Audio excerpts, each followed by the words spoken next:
शुरुआती कैरियर में ही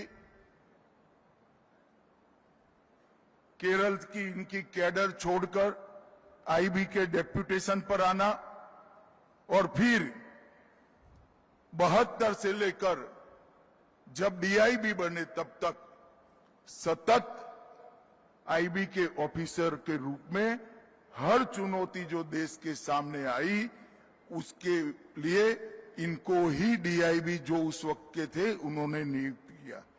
पूर्वोत्तर, सिक्किम, जम्मू कश्मीर, पंजाब, पाकिस्तान में रहकर कई जगह पे इन्होंने एक अद्भुत योगदान देने का काम किया है, जिसका चित्रांकन और जिसका मूल्यांकन संभव ही नहीं, क्योंकि आईबी के जो अफसर करते हैं, जो उनकी ड्यूटी निभाते हैं, वो कभी पूर्ण रूप से घोषित नहीं होती। पाकिस्तान में भी अजीत डोभाल जी ने 6 साल तक काम किया और बड़े क्रूशियल समय में काम किया।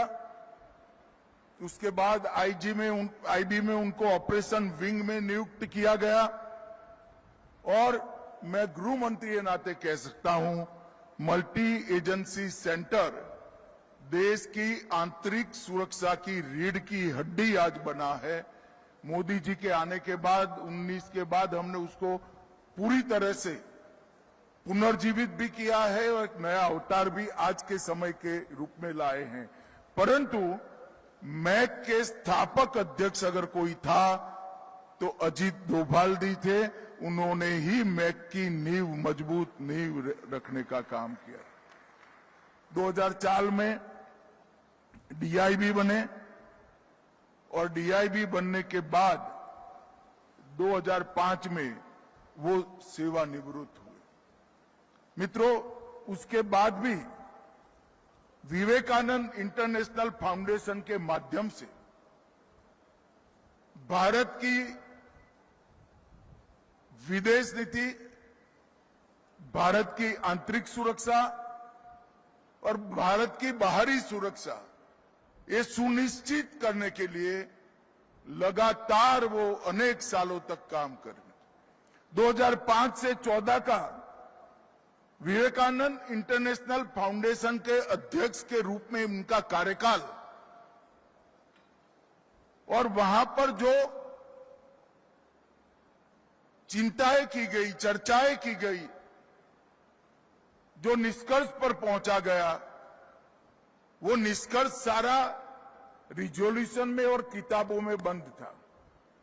मगर 2014 में जब नरेंद्र मोदी जी प्रधानमंत्री बने, अजीत डोभाल जी को उन्होंने एनएसए बनाया और जो भी मंथन हुआ था उसको जमीन पर उतारने का काम कर दिया।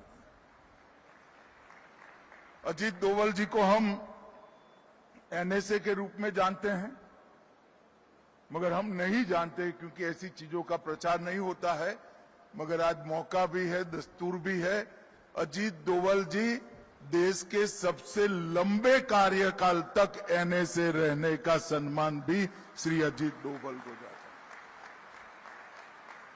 और उन्होंने अनेक दृष्टि से भारत की सेना को आधुनिक बनाना, समसामयिक परिवर्तन करना, सेना के अंदर टेक्नोलॉजी और वीरता दोनों का एक अद्भुत फाइन ट्यूनिंग करना, कई प्रकार के बड़े फैसले अजीत जी के कार्यकाल में नरेंद्र मोदी जी ने लिए हैं। और नरेंद्र मोदी जी के फैसलों के पीछे डोभाल जी का बहुत लंबा अनुभव सिद्ध सलाह भी होता था। और बहुत, मैं एक वाक्य में भी कहना चाहता हूं, हमारी सेना की सुरक्षा क्षमता और आक्रामक क्षमता को आमूल चूर परिवर्तित करने का काम ये 12 साल में नरेंद्र मोदी जी ने किया है और इसमें डोभाल साहब का बहुत बड़ा योगदान है। इसलिए जब मुझे ट्रस्ट का फोन आया कि श्री अजीत डोभाल जी को हमारी कमेटी ने इस वर्ष के तिलक पुरस्कार के लिए चयन किया है। अगर आप आ सकते हैं तो हमें अच्छा लगेगा। मैं कहूँ आपको तो अच्छा लगेगा नहीं लगेगा मुझे मालूम नहीं है, मगर डोभाल साहब को पुरस्कार देते हुए मुझे बहुत अच्छा लगेगा, मैं जरूर आऊंगा। और मित्रों, आज हमने इस सभागार में बैठकर तिलक महाराज की भूमि पर, शिवाजी महाराज की भूमि पर, पेशवाओं की भूमि पर हमने एक बहुत स्तुत्य काम किया है। एक अणिशुद्ध देशभक्त, एक जन्मजात देशभक्त का सम्मान करने का मैं ईश्वर को प्रार्थना करता हूं और देश भर के कई लोग करते हैं कि अजीत डोभाल जी शतायु हो और लंबे समय पर तक पूर्ण स्वास्थ्य के साथ अपना योगदान देश की सुरक्षा के लिए देते रहे।